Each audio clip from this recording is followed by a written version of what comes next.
Good morning. Welcome to this third in a series of Stanford Inventor webinars. We're really pleased to have you here this morning. My name is Scott Elrod. I'm Associate Director for Technology Licensing here at Stanford. And with me are the two co-inventors for this invention. The invention relates to a way of thermoacoustically imaging blood vessels for the purpose primarily of biometric authentication. One of the co-inventors is Amin Arbabian to my left. Amin is Assistant Professor of Electrical Engineering.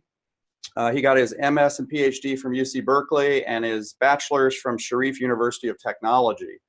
Miad Alarote is to my right. He is a PhD candidate here in electrical engineering. So they're going to take turns speaking to slides once we get to the detailed technical material. And one thing I would point out is that you can enter questions at any time. So as the presentation proceeds and something comes to mind, please go ahead and enter that. There are two, if you go look at your Zoom window, you'll see that there are two functions that are visible. One is a Q&A function, the other is a chat function. And we'd like to use the chat function for the questions today. That allows you as a participant to be anonymous with respect to everybody else.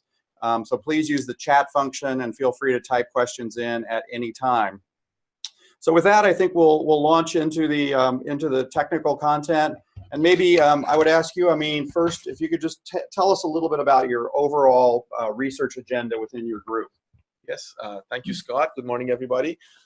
So we are a group in the electrical engineering department. Our main focus is on integrated circuits and electronics, primarily on RF electronics, higher frequencies. We look at a range of applications starting from communications and imaging to sensing, biomedical applications, implantable devices, looking a little bit at radar, and so IoT devices, low power. Today, we're going to be talking about a technology that's very much related to biometric authentication. So with that, I think we can start the technical part of the presentation. Great.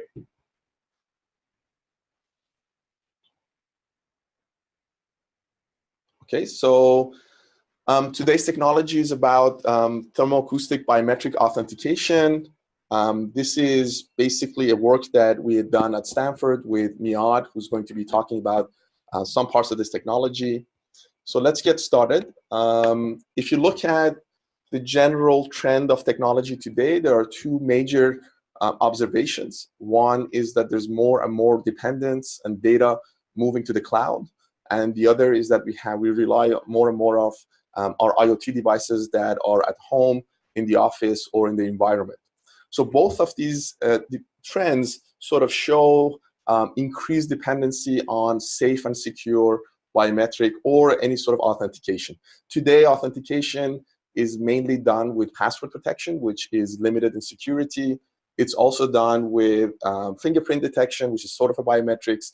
But in order to generate sort of secure biometric systems, we're looking at an alternative technology, which relies on thermoacoustic imaging, 3D imaging of blood vessels in your finger to identify exact person that's entering the phone, using for automotive applications, banking, building, airports, and a range of other applications. Now, this is a short video from Michigan State University, which looks at fingerprint reading and how it's vulnerable to spoof attacks, and it can't be a complete safe solution, especially if we rely more and more on our phones. So this is a fingerprint reader available on many of the mobile devices. And what the researchers show here is that with the combination of scanning a fingerprint off of an object that may have the fingerprint on it, with 3D printing and imaging technologies, they can replicate the fingerprint and very effectively sort of generate a way to enter the phone. Now, obviously, this is not the only way that a fingerprint reader is vulnerable. There are other issues with fingerprint reading, but this is sort of showing you the general issue with this sort of technology.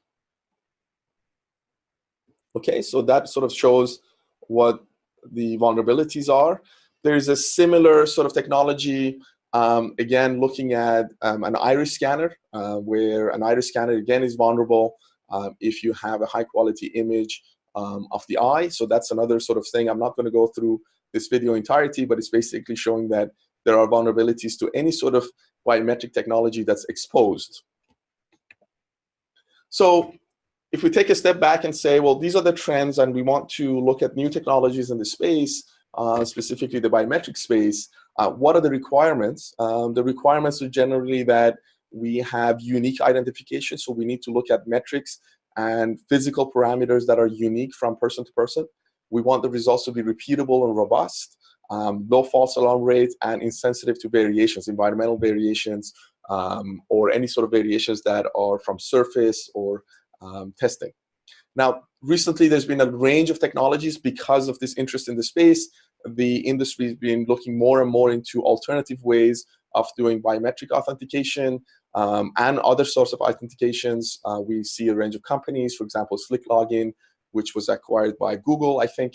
Qualcomm has a Snapdragon Sense technology, which looks at fingerprints. Apple Pay, Sonovation, and then there's efforts into looking at 3D reconstruction of blood vessels. These are just a couple of quick slides looking at what other companies are building for biometric authentication and different types of authentication systems. This is the Qualcomm Snapdragon Sense ID module, and this is the Samsung Galaxy S8 iris scanner sort of module built into the phones. So what are we looking at? We are looking at blood vessel patterns. So what we want to generate biometrics with the 3D reconstruction of the blood vessels in the finger. We believe this is secure because it's not exposed. Because we need to measure, we can maybe have ways to measure the flow of blood in the finger that we can rely on to factor out many of these spoofing attacks. That's another additional layer of security. It's difficult to forge, it's three-dimensional, and as we're going to talk about a little bit more, it's going to be extremely low in terms of the false alarm rate. Now, I'm going to have ask Niad to present a few slides on this specific technology regarding to fingerprints. Okay, so any biometric system can kind of be characterized by some performance metrics that tie into the uniqueness and repeatability that Amin was talking about. So these are the false acceptance rate and false rejection rate. So in a military application where security is important, we want a low false acceptance rate to keep imposters at bay. And for that, we pay the price of inconvenience for users where they might have to try to log in multiple times. Now, generally in the consumer area, convenience has been emphasized, and this resulted in a lower security measure. So basically, we want a false rejection rate in consumer applications, but we pay by having a larger false rejection rate.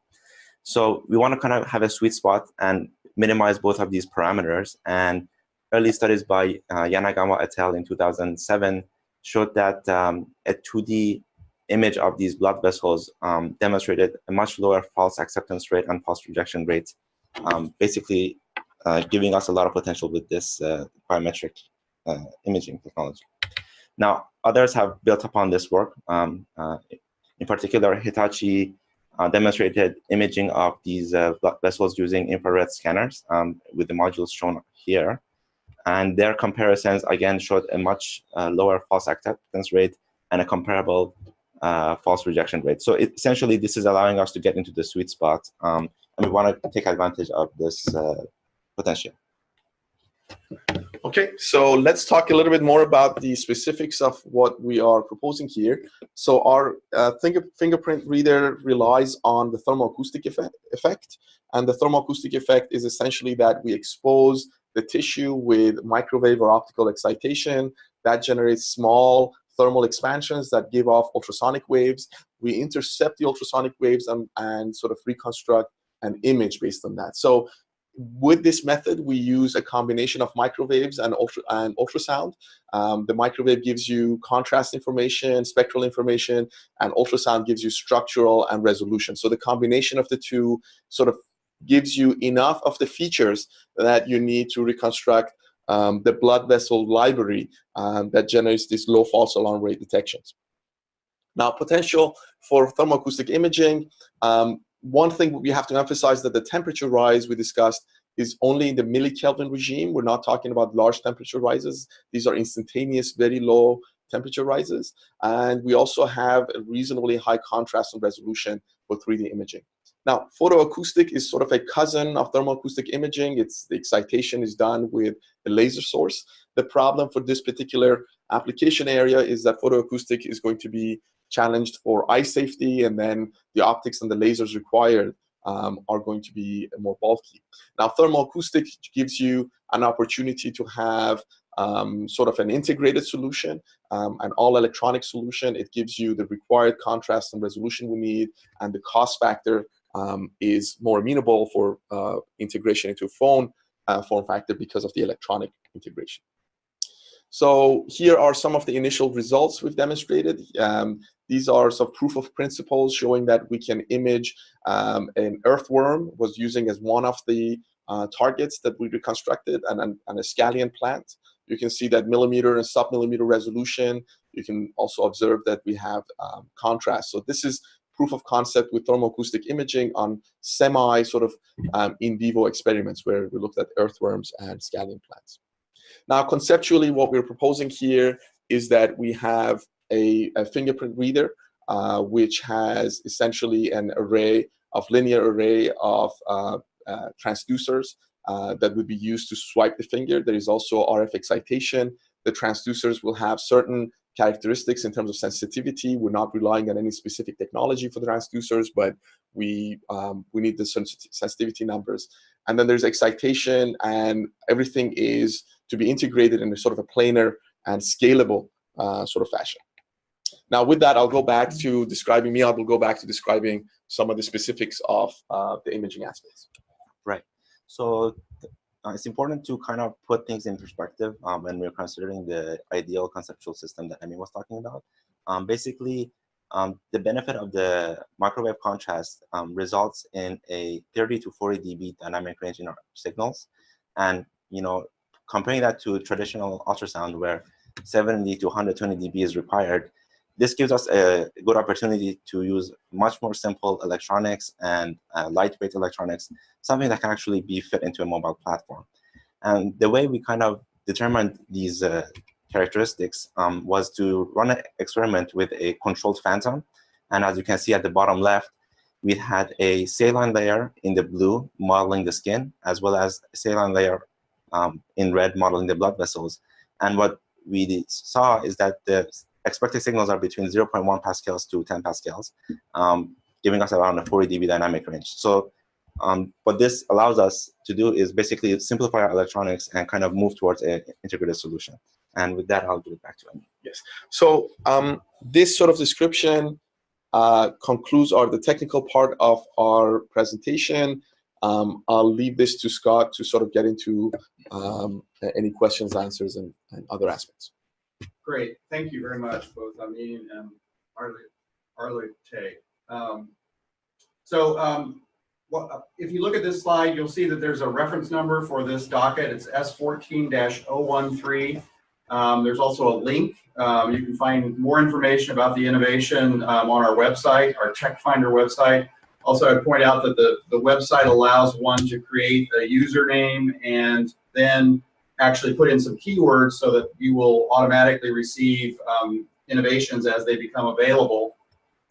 I'm the contact for this particular docket, so if you're interested in learning more than you see on the website or possibly licensing the technology, please contact me.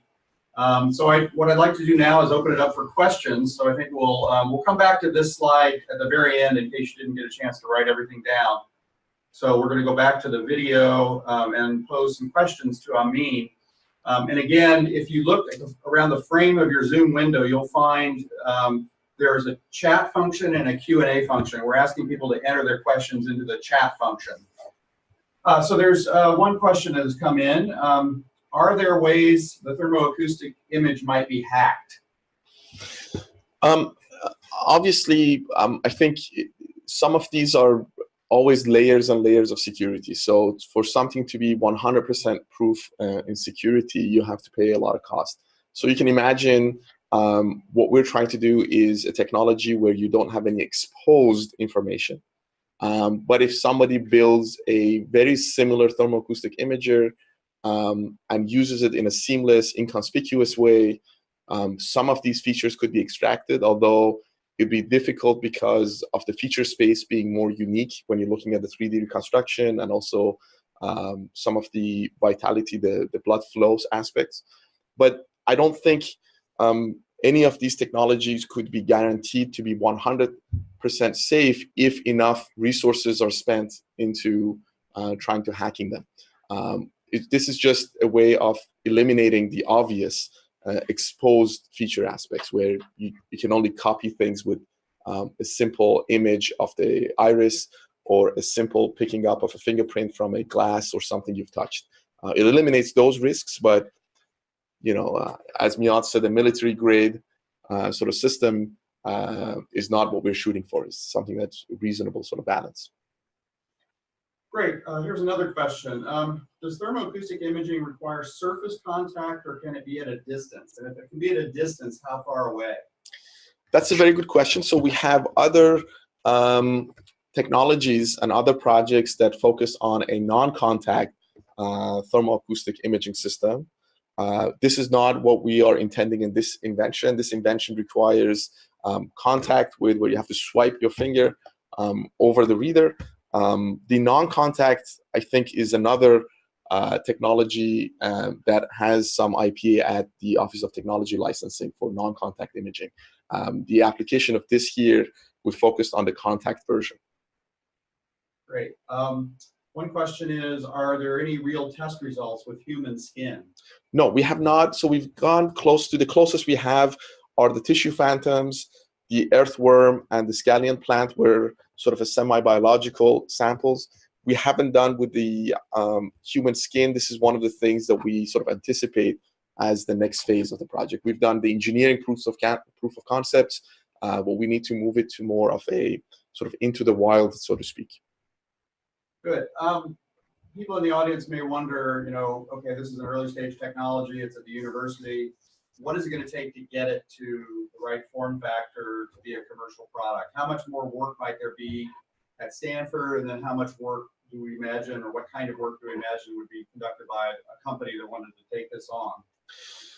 So I think there will be probably two phases. One phase is to wrap up some of the research activities within the next year with the right amount of funding and support. We can answer some of the basic questions of real human skin, going through some of the more real samples of targets, looking at a larger range of feature sets. There's then has to be a serious effort of engineering effort to bring this technology, which we've done by that time, proof of concept of real samples, into the form factor and a cost point that is for mobile applications. Just like any other technology, there has to be an engineering effort. And obviously, with any technology that goes into a phone, a serious one at that, that brings it into that sort of a form factor. Great. What about the cost? Any ideas about the bill of materials and cost for this if it were in volume production? How much of it is going to be reduced to an integrated circuit versus transducers and other things that might be separate components? So good question. So what we see today is that there are multiple units in this system. One, obviously, is a transducer array. We're trying to rely more on a simpler one-dimensional transducer array, but there's more and more efforts in the transducer space to commercialize and bring to market simpler, mass-producible MEMS-based or non-MEMS-based transducers. So I think that effort is going to be very helpful for this technology. There are, as I said, already companies out there that are producing transducer systems for fingerprint reading. So this could rely on similar technology. That's the transducer. There's going to be an electronic chip that does the processing, captures the signal, the detection, and there's going to be some form of an RF power amplifier. Now, just like your phones have different power amplifiers, this could be sitting on a silicon base, if silicon can provide the sufficient power levels, or a non-silicon based power amplifier, or maybe perhaps a similar power amplifier that's used in the phone already, in the LTE system or the communication part of it. So those are the three main components. There's going to be a transducer system, there's going to be a power amplifier, there's going to be electronics, and of course there's integration factor and the mechanical, the ID, the PD aspects that needs to be taken into account. Great. And maybe I would just chime in with the status of the intellectual property. So there is a patent which was applied for and has now been allowed. So it should be issuing quite soon. So there's a solid intellectual property on this one. Let's see, one more question from the audience. Would you explain one more time what might be the advantages against fingerprint sensors? So fingerprint sensors are, there's two major issues. The major one that we're going to address here is that they're exposed, so they're more vulnerable to attacks. So if I have a fingerprint reader, as the first video showed at the beginning of the presentation, you can actually take a fingerprint from a sample, from a surface, and replicate it and use it to enter a phone. So fingerprint readers aren't very secure because of that exposed nature of your fingerprint features. And secondly, they are more sensitive to, presumably more sensitive depending on the application, but they're often more sensitive to surface and non-idealities of the surface. Oftentimes we see that we're using our phone, our fingers are a little bit wet or have something on the surface, and we're not able to log into our phone with a fingerprint reader because it's looking at surface features. Anything that sits on the finger would obviously be limiting how you're reading the finger. So security is one aspect, safety, security, and the other one is sort of the surface non-idealities. Another question just came in. Are the vein structures similar to fingerprints in that they're different for each finger? Yes. So that's what we rely on. From person to person, we have different sort of vein structures, and we rely on that three-dimensional structure to reconstruct and provide the unique feature set. Great, thank you. So we have a few more minutes. We actually have a little bit shy of 10 minutes left. Are there any other questions from the audience? If so, please type them into the chat function, and we'll pose them to Amin and Alarote. Wait a second more, and if nothing else comes in, I just want to thank both Amin Arbabian and Miad Alarote for their talk today and for answering your questions. We really appreciate everybody on the line who's out there listening. And again, at the very end, we're going to go back to the slide with the contact information as well as the link to the web address where you can get more information. So it looks like there are no more questions. So at this point in time, I think we'll close the webinar. Thanks, everybody. And thank you. And please contact us if you want more information.